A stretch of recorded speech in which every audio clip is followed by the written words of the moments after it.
kung sino ang naglagay ng bomba. Ako si Julie Alipala, Nagbabalita Express. Sa ating police report, isang pulis na lasing ang umano'y nanakit kagabi sa Quezon City, posibleng matanggal sa serbisyo ang naturang pulis dahil sa reklamo laban dito. Ang detalye sa report ni Ronald Quetano. Nangangaling matanggal sa serbisyo, pulis kalooban si PO3 Alberto Sagit matapos itong ireklamo ng pananakit at pananakot kagabi ng 3 katao sa Quezon City.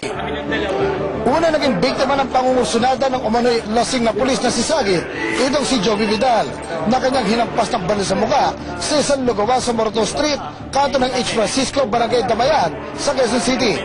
Nagtamo ng malaking sugat sa kanang pisngi si Vidal, bunga ng pananakit ng pulis. Binangga kami, tamang kusunada.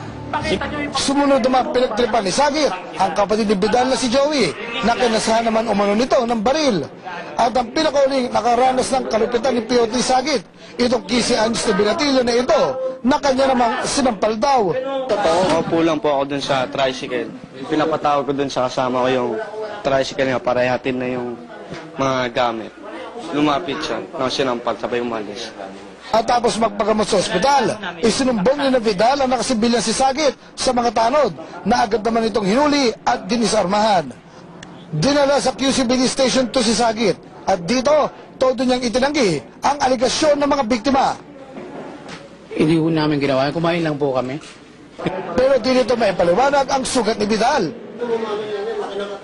Wala akong pakialam dyan sa sugat niya, pero wala. Kami magkakasama, kami yung kasama ko, hindi ko po siya pinalo. Kumain lang po kami. Paglas na nandyan na yung mobile, kami na pinagbintangan na ako pumalo sa kanya. Bukod sa kasong administratibo, naharap sa mga kasong serious physical injury, grave threat, at paglabag sa anti-child abuse law si PO3, Alberto Sagit. Ako si Ronald Quetano, Nagbabalita Express.